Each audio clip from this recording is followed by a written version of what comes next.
Exercise 1.6 है। Question number इसमें 1 है। फाइंड फर्स्ट पार्ट है 64 पावर 1/2। तो गिवन दैट 64 पावर 1/2। तो यहाँ पे ये चीज़ आपने पहले भी पढ़ी हुई है।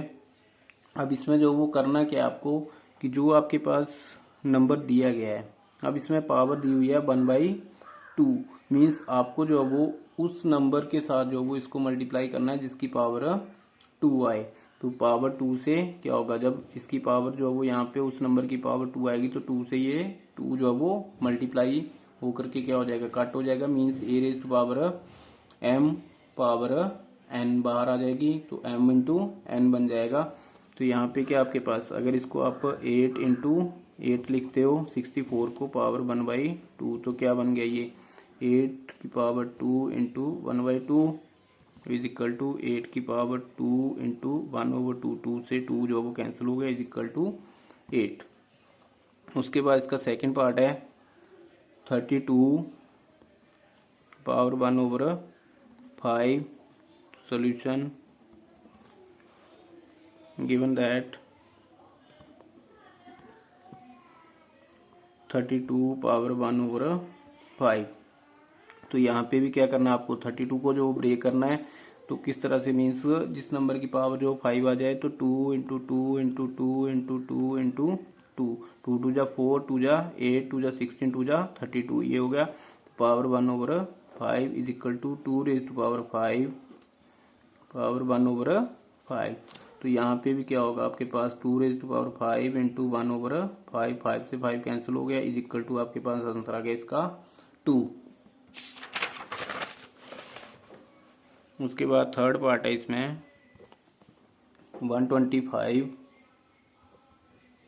Power 1/3। Solution given that 125 power 1/3। अब इसको भी उस तरह से ब्रेक करना है आपने। तो 125 को 5 into 5 into 5 power 1/3 is equal to 5 की power 3 power 1/3 is equal to 5 power 3 into 1/3, 3 cancel हो गया इज इक्वल टू 5। तो ये आपके पास जो इसका आंसर आ गया। उसके बाद क्वेश्चन नंबर 2, उसमें भी फाइंड है first part 9 power 3/2। Solution given that 9 power 3/2 ये आपको दिया हुआ है। अब 9 को आपने ब्रेक करना है जिसकी पावर 2 हो तो is equal to 3 into 3 power 3/2 is equal to 3 की पावर 2 पावर 3/2 तो इज इक्वल टू 3 की पावर 2 इंटू 3/2 ये कट हो गया इज इक्वल टू, अब 3 की पावर कितनी रह गई यहाँ पे 3। अब 3 की power 3 is equal to 3 into 3 into 3, 3 3 जा 9, 3 जा 27 ये हो गया। उसके बाद सेकंड पार्ट है 32 power 2/5। Solution given that 32 power 2/5 is equal to 2 into 2 into 2 into 2 into 2 की पावर 2/5 इज इक्वल टू 2 की पावर 5 पावर 2/5 तो is equal to 2 raise power 5 into 2/5, 5 से 5 कैंसिल हो गया is equal 2 raise power 2 is equal to 2 into 2 is equal to 4। उसके बाद third part 16 power 3/4। Solution given that 16 power 3/4 ये आपको दिया हुआ है। तो अब is equal to 2 into 2 into 2 into 2 16 हो गया power 3/4 is equal to 2 raise power 4 power 3/4 is equal to 2 raise power 4 into 3/4, 4 से 4 कैंसिल तो 2 raise power 3 is equal to 2 into 2 into 2 is equal to 8। उसके बाद पार्ट नंबर आपका 4,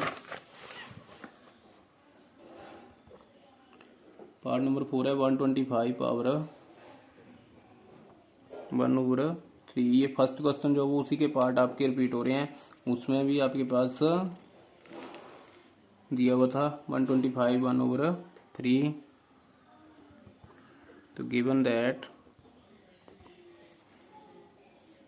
125 power 1/3 is equal to 5 × 5 × 5 power 1/3 is equal to 5^3 is equal to 5^3 × 1/3 is equal to 5।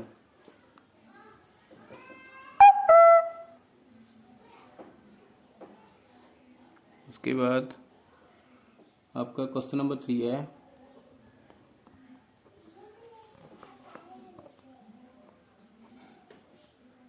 Simplify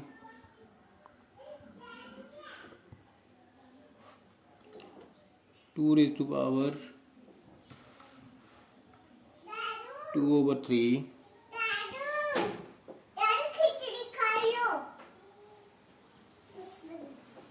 2^2/3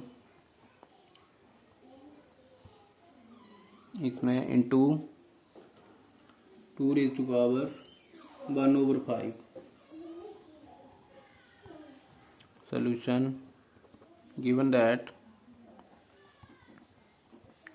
2^2/3 into 2^1/5। अब ये आपके पास a⁻m a⁻n, तो उस form में बन गया। तो a⁻m और a⁻n जो वो किसके बराबर होता है, a⁻m प्लस n के बराबर। तो is equal to 2^2/3 plus 1/5 means power जो वो क्या होंगी, ऐड हो जाएंगी यहाँ पे। तो यहाँ पे क्या बन गया इसका 5 3 15, 2 का एलसीएम यहाँ पे आपके पास पावर्स में आ गया 15, और उसके बाद 15 को 3 से किया तो 2 × 5 प्लस 5 से किया तो 3, तो 1 × 3 इज इक्वल टू 2^10 प्लस 3/15, तो इज इक्वल 2^13/15 ये आ गया। उसके बाद सेकंड पार्ट आपके पास 1/3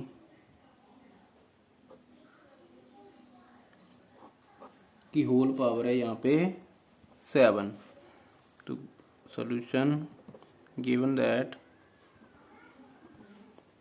1/3 की होल पावर है 7। अब इसको आप सॉल्व करोगे तो यहाँ पे क्या है, अगर होल पावर है तो होल पावर मीन्स ऊपर आपके पास न्यूमरेटर की पावर भी होगी और डिनोमिनेटर की पावर भी होगी। तो ये क्या बन जाएगा आपके पास 1 की पावर 7/3 की पावर 7 मीन्स यहाँ पे न्यूमरेटर में भी और डिनोमिनेटर दोनों में ही आपके पास पावर जो वो 7 ऊपर की भी और नीचे की भी। तो इज इक्वल टू 1 की अगर सेकंड अगर पावर 7 होगी तो 1 ही आएगा, और ये a⁻m × n हो गया। तो यहाँ पे क्या होगा 3^3 × 7 इज इक्वल टू 1/3^21 हो गया। अगर इसको आप ऊपर लेके आना चाहें तो क्या बन जाएगा ये 3^-21, क्योंकि जब आप डिनोमिनेटर से ऊपर लेके जाएंगे नंबर को तो उसमें पावर जो वो क्या होती है माइनस हो जाती है। 3^-21 हो गया ये। उसके बाद थर्ड पार्ट है आपके पास 11^1/2 over 11^1/4 solution given that 11^1/2 over 11^1/4।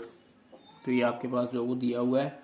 अब इसमें क्या आपके पास a⁻m ओवर a⁻n, तो ये क्या होता है a⁻m माइनस n के बराबर होता है, is equal to 11^1/2 minus 1/4 means power जो वो इसमें माइनस हो जाएगी। 4 जो वो एलसीएम आ गया इसमें, तो 11 यहाँ पे 2 minus 1 is equal to 11^2 minus 1 तो 1/4 आ गया। उसके बाद आपके पास फोर्थ पार्ट है 7 पावर 1/2 इंटू 8 पावर 1/2। सोल्यूशन, तो यहाँ पे आपके पास given that 7 power 1/2 into 8 power 1/2। तो अब ये क्या है, a raise to power m into B raise to power m। तो यहाँ पे पावर जो वो दोनों की सेम है, लेकिन नंबर जो वो आपके पास अलग अलग दिए हुए हैं। तो यहाँ पे क्या होता है आपके पास, जो a into b power m हो जाएगा। तो यहाँ पे 7 into power 1/2 into 8 power 1/2 is equal to 7 into 8 power 1/2 is equal to 56 power 1/2। तो ये आपके पास जो इसका सोल्यूशन हो गया।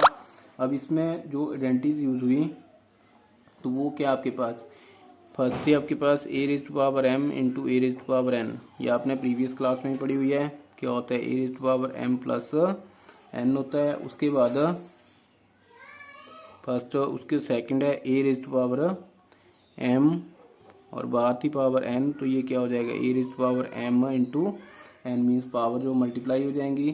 थर्ड था आपके पास, तीसरी जो आइडेंटिटी डिवाइड वाली हुई, तो a raise to power m over a raise to power n is equal to a raise to power m minus n। अगर डिवीजन में होता है तो पावर माइनस हो जाती है। और फोर्थ आपके पास लास्ट में जो यूज़ हुई वो क्या हुई, a raise to power m into B raise to power m, तो is equal to a b पावर m। तो ये आपके पास आइडेंटिटी जो वो यूज़ हुई। और एक चीज़ और, अगर आपके पास पावर जो वो जीरो आती है किसी की भी, a रेज़ टू पावर 0, तो इसकी वैल्यू क्या होती है, 1 के बराबर होती है।